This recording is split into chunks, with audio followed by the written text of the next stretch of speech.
The details are on the inside. It was City Council, 2 people in the architects department, and I keep them for you. Was Rupert in there? Probably, but there was 2 other people who were named. Anthony Cost. And Finn Brophy and Michelle Brett. Yeah, so Anthony and Michelle picked out the paintings, and then the whole logistics of contacting the shop owners and setting it all up was done through the housing market. Yeah. So there's kind of a collaboration between a number of different departments. But what I really love about it, I was going to say it further on, but what I really love about it is that the walls behind the paintings are all painted in colours that pick up elements in the artworks. And some are very, very subtle, and others then are really, really striking that they kind of pick out and jump up at you. The first one we're going to look at is this one over here. But did they repaint the gables to put up? I think they must have. I think there must have been a little grant on it. But see this first one here now. We just stop here for this one. Okay. The interesting thing about this painting is that it's by William Wilson. That's really well known. Stands the hair on the back of your neck. Yeah. The interesting thing about this one is that, again, it's got a diagonal line, but the composition is completely different. Yeah. It's really in your face, overpowering, overwhelming, and the subject, the theme is refugees, Belfast refugees in Dublin. So there are people from Belfast who've come to Dublin, and I think the year is 41. 41, so it's the middle of the war. All right, we don't know whether they were bombed during the war or whether they were political refugees. Well, they wouldn't have been at that stage. It wouldn't have been, the troubles weren't there as much. But it's possible that there's a backstory we don't know about. In the Amsterdam one, it's a view of a city. There's people doing things, they're going about their day, but they're within a wider setting. In this one, they're falling off the wall on top of you. They're completely overpowering. The mood in it, the way things are cut off, the tree is cut off at one side, his hat is cut off a little bit, her foot is cut off a little bit. I was actually looking at it and wondering, because this one is actually, these 2 are actually down in Waterford, so when we get down there before 5:30, you'll get a chance to look at them. And I'd like to see whether painting actually went beyond it and then it was framed, maybe the edge of the silk shantle that makes a was difference. wrapped around the frame to support it, or whether he did deliberately the shoe and have it so that they're bigger than the page. The story is bigger than it. What's happening is just so immense that it's overwhelming them and it's overwhelming us when we look at it. So you go from a composition down there that is organised, meticulous, balanced, everything there, to this one which is organised, balanced, everything there, but to make it fall out of you. I love that it's up so high and that you catch it at an angle. Okay, this got a very strong diagonal line. And when you see the original down below, I saw it first, I thought, okay, this is a guy in a coat, he looks wealthy, and then she looks as if she's impoverished. But his coat is kind of askew, and you kind of wonder whether the coat is just hiding everything else. And when you see it, you'd see that it looks like it's buttoned wrongly or torn. Shoes are very tiny. Yeah, and you've got the little dish at the side that's just coming off the edge. And it kind of reminds me of Japanese compositions. Alright? And there's one up on the wall up there, and you have a look at it and I'll talk to you about it. But in this one as well, you've got the aerial perspective where in the foreground you've got really strong red, and reds and greens are opposite complementary colours. So the orangey red colour is coming forward in the foreground, and the green is in the background. It's dull, it's muted, so it's falling away. Okay? Yeah. Okay, we're going to look at this one here next. Completely different. It's like you've come somewhere completely different again. Yeah. This one, it looks like a busy scene. You've got the reflection of the guy on the left-hand side.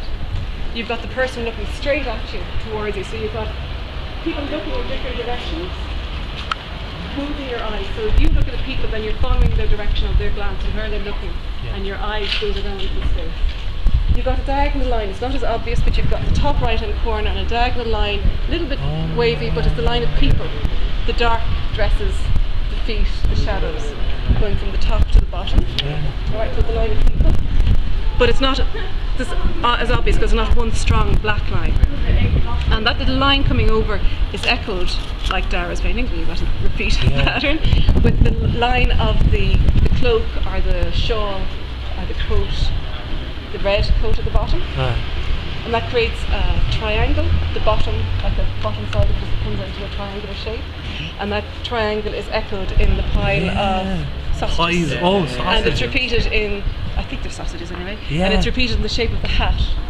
All right, so that idea of a triangular pyramidal motif being repeated creates balance in it. So despite the fact there's all that stuff going on in it, because some of the shapes are repeated, it cuts down the amount of noise in the picture, and it makes it a little bit more harmonious and a little bit easier. Yeah. There's still a lot going on, but because those little shapes are repeated, it kind of balances it. It also brings your eye down to the little sausage, and you're kind of looking and you're making up a story. Are they hungry or they're not? Are they thinking for dinner? Or, it's the young lad saying, "I hope we don't get sausages again today." Or I hope you don't get the pig's head. Yeah. So it's quite comical. Yeah. It's fun. It sits facing the other one, Yeah. and in some ways it balances it and echoes it, but at the same time it's much of a light-hearted. So as you're coming up the street, it's a very different story than when you're coming back down. Okay, turning around. I've mentioned Robert Burke turning around. He was a lecturer in the college, and this is a pen drawing that he did, coloured with washes of colour. Nice, yeah. I'm going to move a little bit more quickly in what I'm saying, but he used strong primary red, yellow and blue colours in the foreground, and then the same colours are a little bit in the background, but they're washed out, so it's washes of the same colours in the background.